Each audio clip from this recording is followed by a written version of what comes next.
Hello students,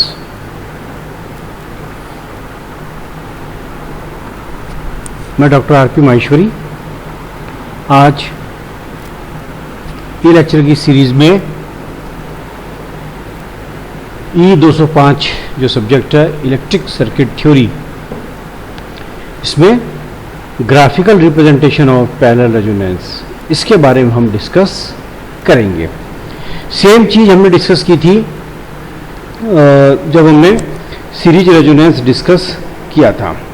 अब series resonance में और पैरेलल रेजोनेंस में जो अंतर है वो डिस्कस करेंगे, और बाकी जो इसके ग्राफ्स हैं, ग्राफ्स वो क्यों रहेंगे सीरीज रेजोनेंस से, लेकिन उनकी वैल्यूज़, उनकी पोजीशन वो आपकी बदल जाएगी।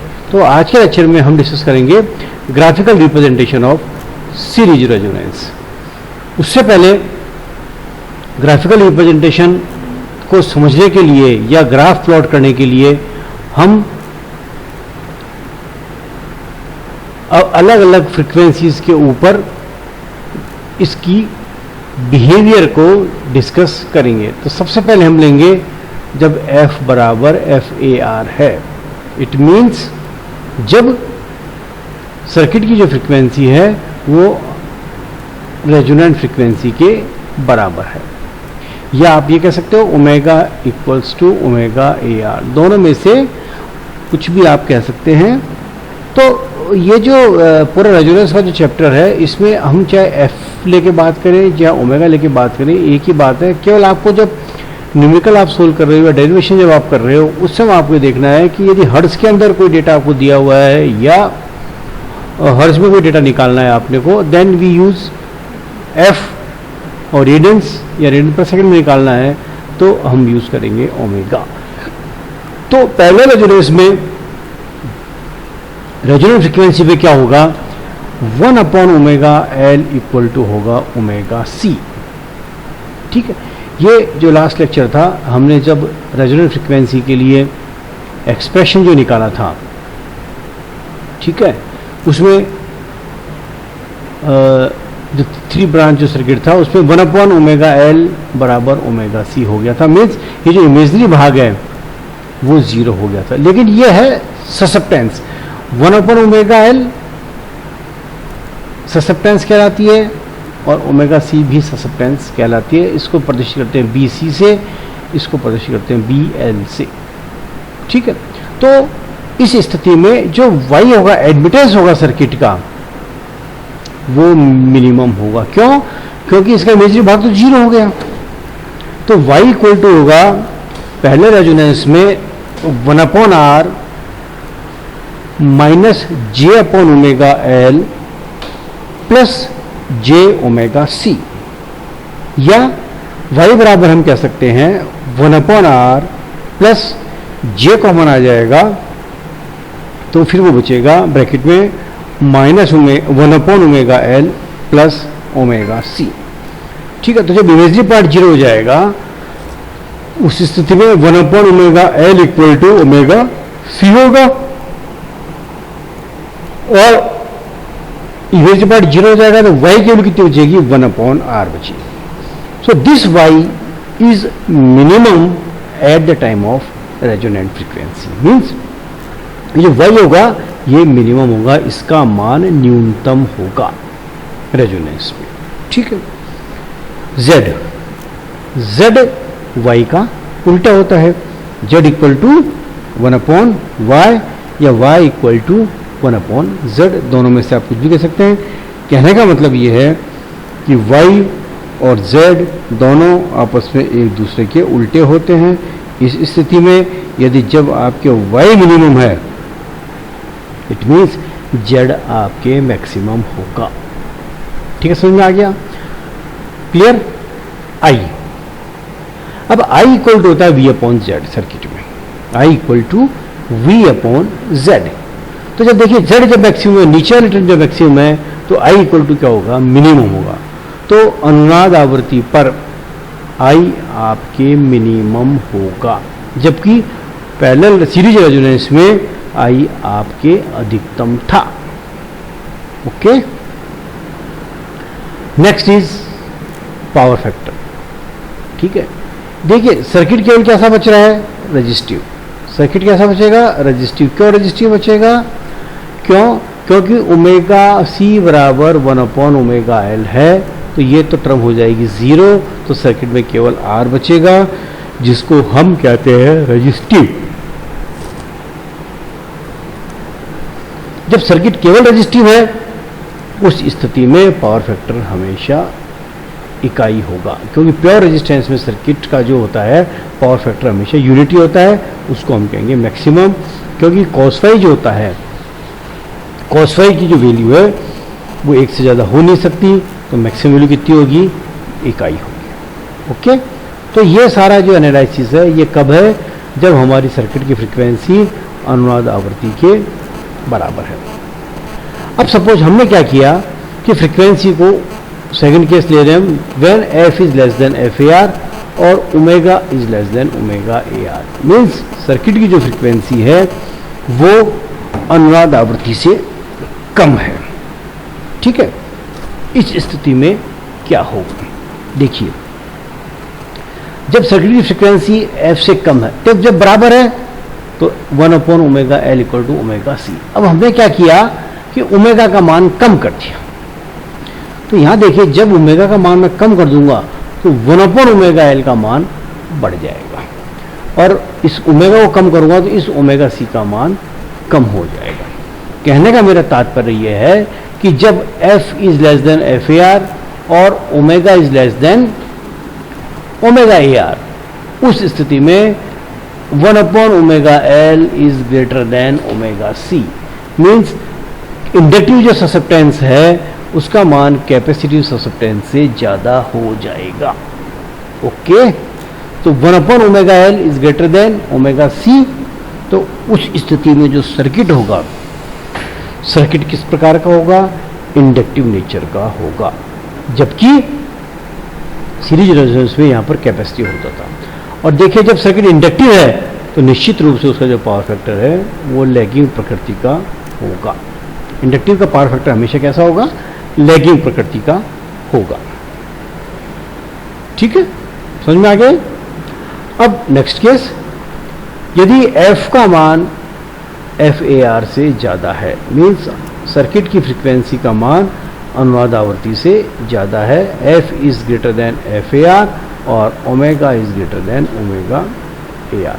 अब फ्रीक्वेंसी का मान मैंने बढ़ा दिया, अनुनाद पे तो दोनों बराबर थे, अनुनाद से फ्रीक्वेंसी में ज़्यादा कर दिया, जैसे ही ज़्यादा करूँगा ये जो ओमेगा सी है कैपेसिटिव ससेप्टेंस है, इसका मान बढ़ जाएगा, और ये जो 1/ओमेगा एल, क्यों ओमेगा बढ़ाया है तो 1/ओमेगा एल का मान कम हो जाएगा। इट मीन्स 1/ओमेगा L becomes less than omega C. तो सर्किट जो बचेगा ये कैपेसिटिव ससेप्टेंस का मान इंडक्टिव ससेप्टेंस से ज़्यादा होगा, तो फाइनली जो सर्किट बचेगा वो किस नेचर का बचेगा, कैपेसिटिव प्रकृति का बचेगा।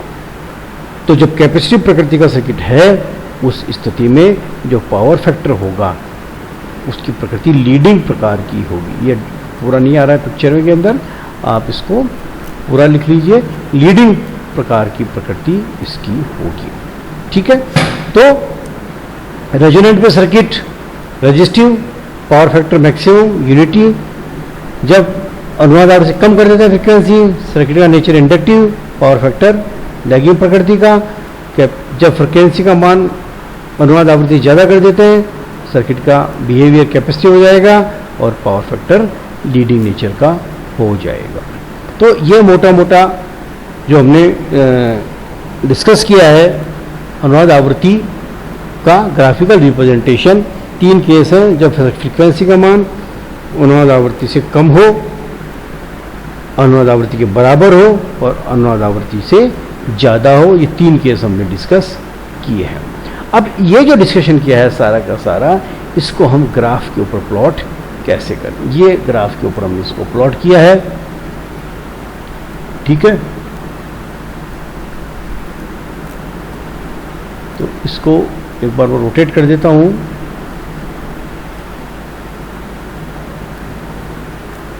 ये हमारा ग्राफिकल रिप्रेजेंटेशन आ गया पूरा का पूरा। ठीक है, तो ये एक्स एक्सिस के ऊपर तो है एफ और ओमेगा, ये फॉर नहीं है, ये एफ और ओमेगा है, क्योंकि ग्राफिकल रिप्रेजेंटेशन मतलब ये है कि जितने भी पैरामीटर्स हैं हमारे, वो सभी पैरामीटर्स फ्रीक्वेंसी के सापेक्ष हमको देखने हैं। ठीक है, तो सबसे पहले हम ग्राफ ड्रॉ करेंगे बीसी का। बीसी क्या है? Capacitive susceptance.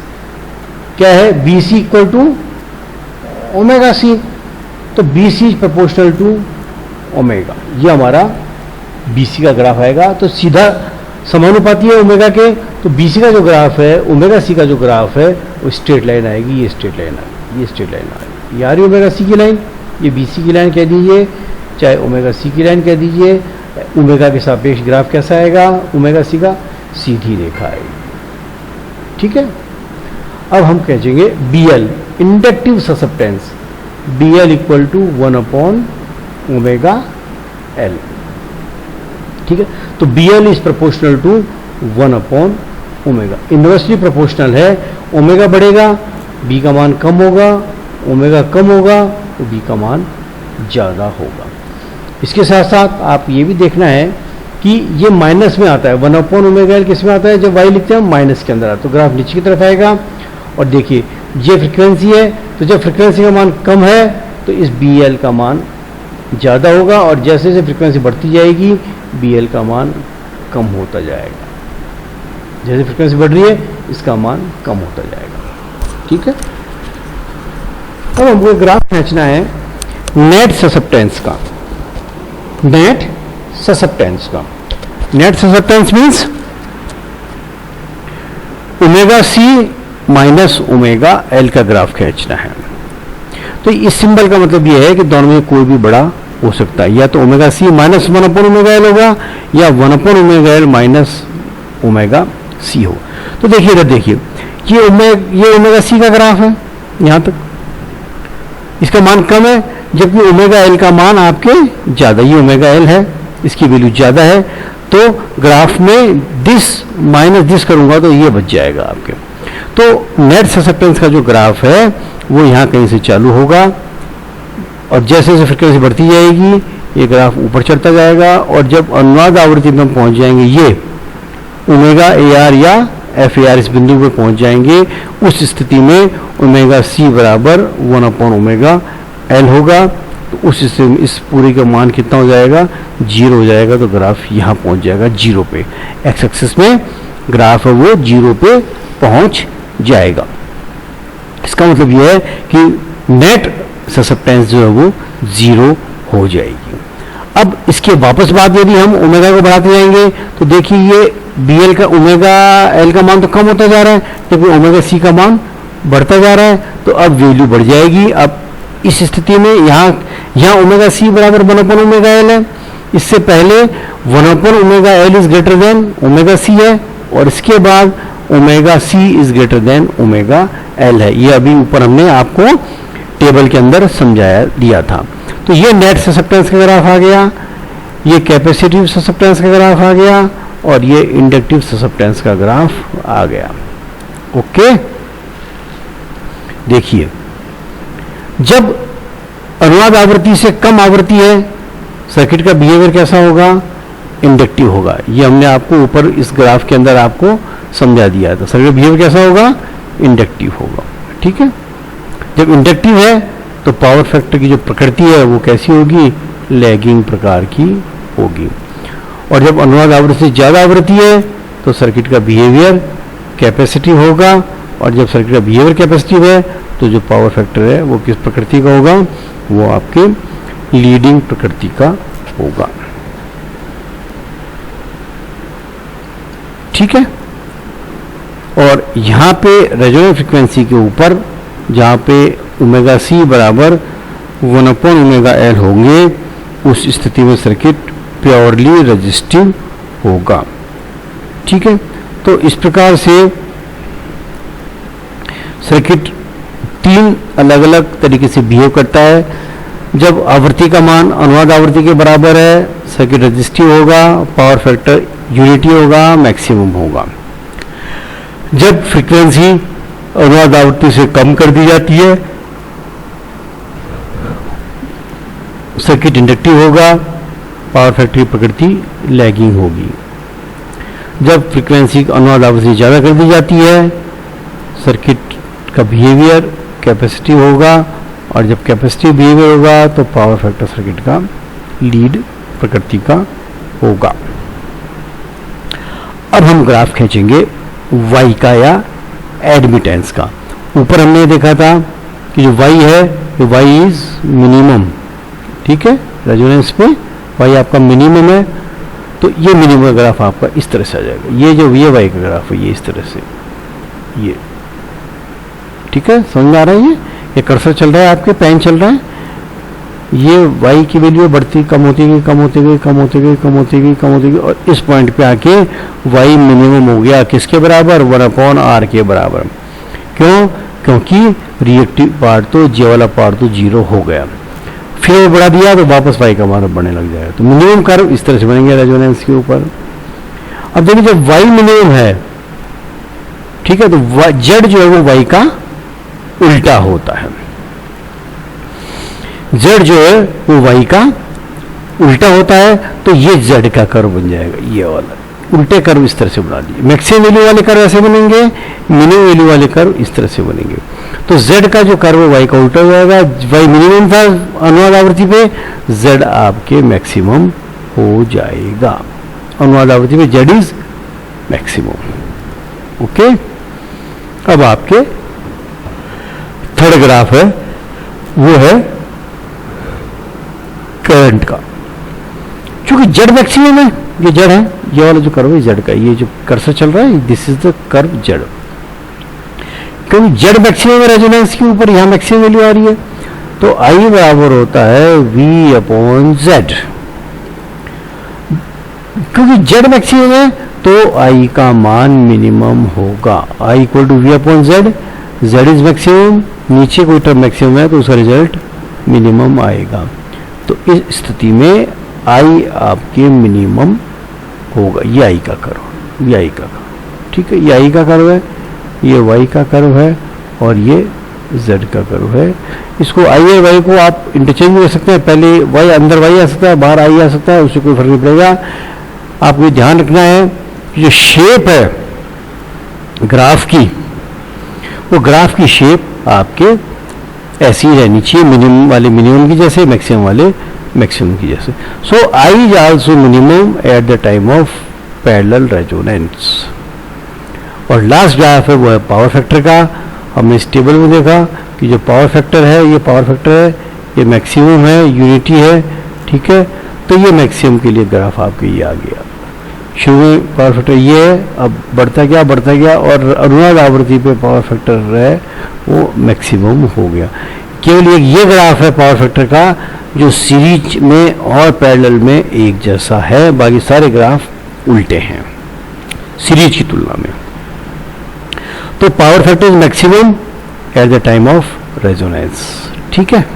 और मैक्सिमम इसकी वैल्यू कितनी होगी, 1। मैक्सिमम वैल्यू पावर फैक्टर की cos फाई की एक वैल्यू होती है 1। ओके, तो अनुनाद आवृत्ति कम यदि है तो पावर फैक्टर की प्रकृति लैगिंग होगी, अनुनाद आवृत्ति से अधिक है तो पावर फैक्टर की प्रॉपर्टी, पावर फैक्टर का नेचर जो है वो लीडिंग प्रकार का होगा। तो ये रेजोनेंस फ्रीक्वेंसी की लाइन है, ये वाली। इसको एग्जाम आप स्केल से बनाएंगे, सारे जितने भी ग्राफ हैं सारे ग्राफ आप पेंसिल से बनाएंगे ताकि बाई दी गलती हो जाए तो उसको हम ठीक कर सके। एक्स एक्सिस के ऊपर आपको लिखना है एफ या omega. So this is the graph of capacity susceptance BC = omega C। This is the graph of inductive susceptance BC = 1/ओमेगा L। और ये नेट ससेप्टेंस का ग्राफ है ये वाला, जहाँ रेजोनेंस फ्रीक्वेंसी पे जो 0 हो जाएगा, उससे पहले इंडक्टिव रहेगा तो पावर फैक्टर का प्रकृति या नेचर उसका लैगिंग होगा। जब फ्रीक्वेंसी अनुनाद आवृत्ति से ज़्यादा हो जाएगी उस स्थिति में सर्किट कैपेसिटिव होगा, और जब कैपेसिटिव है तो पावर फैक्टर लीडिंग प्रकार का होगा।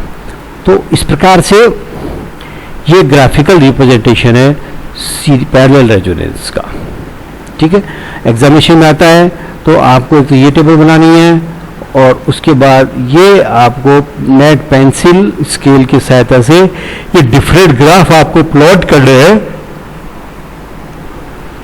इसमें देखिए एक्सप्लेनेशन लायक ऐसी कोई महत्वपूर्ण चीज़ नहीं है, अगर समझ में आ गया तो आप बिल्कुल आसानी से इन ग्राफ्स को प्लॉट कर सकते हैं। शुरू में टेबल बना दीजिए और उसके बाद इस ग्राफ को स्केल की सहायता से और पेंसिल की सहायता से बना दीजिए। So this is graphical representation of parallel resonance. तो यदि केवल आपके शॉर्ट नोट आता है, टिप्पणी आती है पैरेलल रेजोनेंस की, तो आप इस ग्राफ को बना दीजिए और इस टेबल को बना दीजिए। इस प्रकार से आप करेंगे तो आपको इसके पूरे मार्क्स मिल जाएंगे। ठीक है, इसमें और कोई दिक्कत हो तो आप मेरे से पूछ सकते हैं।